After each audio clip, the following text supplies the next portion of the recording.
watched the game last night and you watched situational stuff around the league. Just curious what you think of going forward on fourth down there by Dan Campbell. Yeah. I haven't even really seen too much of it. I fell asleep during the in the third quarter, so I haven't seen too much of that.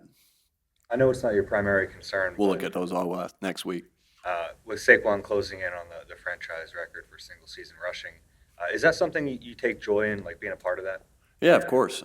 Anytime you can in a storied program like this and franchise like this, where you can set records, that's always awesome. So I think back to we had some opportunities to break some records in 22. Smitty broke the receiving record for a rookie in 21. And so, yeah, you get excited about that for the guys because that's a team award. And, who is it? Shady? Yeah.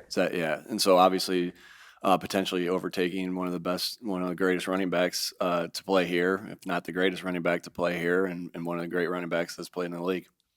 How do you balance that? Like, if he's close and the game's out of hand, I mean, you've seen it already. Yeah, not too much. Not thinking about that too much as the game, unfolds right now in this part of the season. Just in general, talking about the aggression, you haven't seen it yet, but what does that do for you as an offensive coach when you are aggressive?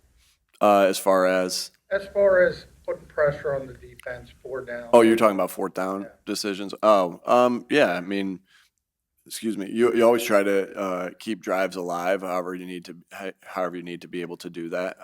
Scoring 7 points as opposed to 3, or scoring 3 points as opposed to punting, or scoring 7 points as opposed to punting. Those are different scenarios you can have. Helps change the game, and so you try to make what's the best decision that you can for the football team at the time, taking in all accounts. You think about a lot of things. You think about your past. You think about what the analytic charts say. You think about what your past history has been in those scenarios. You think about your players. You think about your plays that you're going to run in those scenarios. You think about the league and what everyone's done in the league as you watch and study those scenarios. I think the most important thing is the players and making a play in that position and you trusting them as a coach to be able to do so. And so that a lot of it goes down to the trust that you have in your players. What's the thought process between having a true third tight end on the game day roster compared to a big wide receiver, extra O-lineman, fullback potential? Yeah, everything plays into that. What your game plan is. There's benefits to having one. As you gain something with one type of player, you may lose a little something, because everybody has different skill sets. You think about, what you're getting first and foremost from the players and all those personnel groups, what you're getting from the defense. When they see those personnel groups, there's times where you don't put a personnel group in there because you don't want to see a defensive personnel group that they show. So all that is balanced, all that's thought about, all that's talked about early in the week and as you progress throughout the week. And every week's a little bit different based off of who you're playing and then who the player is in that scenario. What do you need to the offense to get Devontae back for the first time in a couple weeks? Yeah, obviously, Devontae is a great football player that has contributed so much to this offense and this team over the past 4 seasons. And so anytime you have an ability to get a guy like that back into the lineup, that's big for your team. That's hard for the opposing team. And hey, he's a great player. He's a great teammate. And so we'll see where we are by the end of the day. Nick was saying earlier in the week that he's comfortable with like a 3-man rotation at edge. A, how do you feel about that? And B, also what it says about Jalyx that, he's progressed to the point where he could be one. Yeah. I think, again, you always want to have depth and being able to rotate guys in. And so, we're all a product of scenarios that we've been in the past. Vic's had success doing it, with 3 rushers. We've had success here doing it with 3, 4, 5 rushers, sometimes 6, with the way that how he's built the team and, the depth that he's gotten us at that position.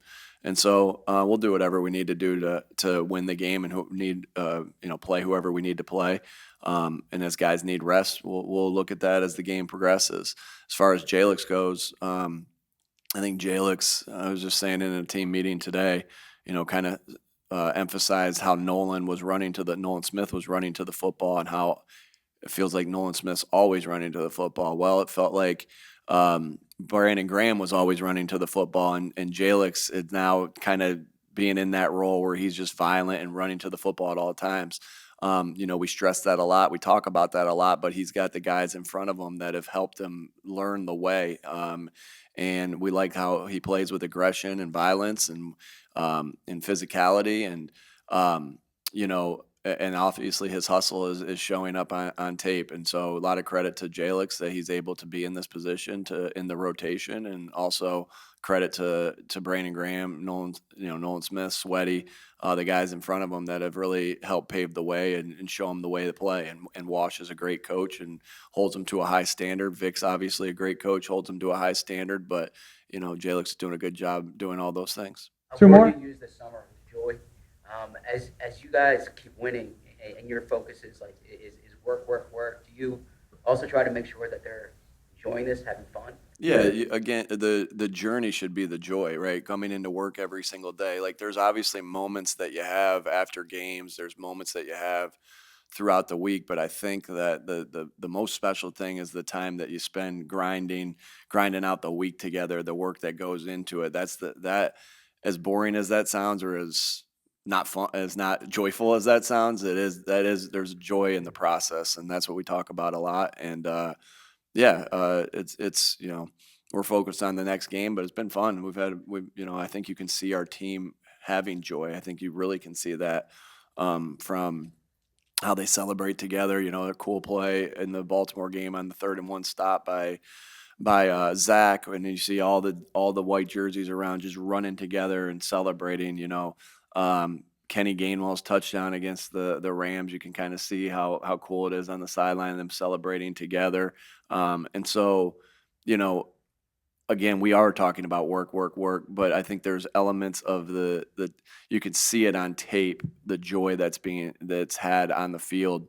And I see that every day here in the building, that some things that you guys don't get to see every day in the building, of the guys hanging out in here, shooting baskets, hanging out together in the locker room, hanging out together in the cafeteria, eating meals together. So I really see that joy in our team continuing to come together, and that's what our mission is, to get better at that each week. And we'll keep trying to improve on that. Nick, have you done anything with your messaging this week to emphasize why you can't take opponents lightly? When you go out and you work every single week the same way, I think somebody asked me last week, is this game a little bit more extra for you that you're playing the Ravens? Well, we're not doing our job if before we play a game, whether people think it's a big game or not a big game, or against a good opponent, or whatever it is, we're not doing our job unless we go into that every single week. So the message has been consistent. The message this week has just been to continue playing with relentless effort. That's what we've talked about this week. But we know that we have a good football team coming in here that's been in some games over the past month of the season that's continuing to get better. Our mission is to continue to get better. I can see the Panthers continue to get better. They have good players across. There's a lot of good players over there that they have our attention, and we know we have to be on it and play our game, and it's about us and going out there and playing our style of football. All right, thanks.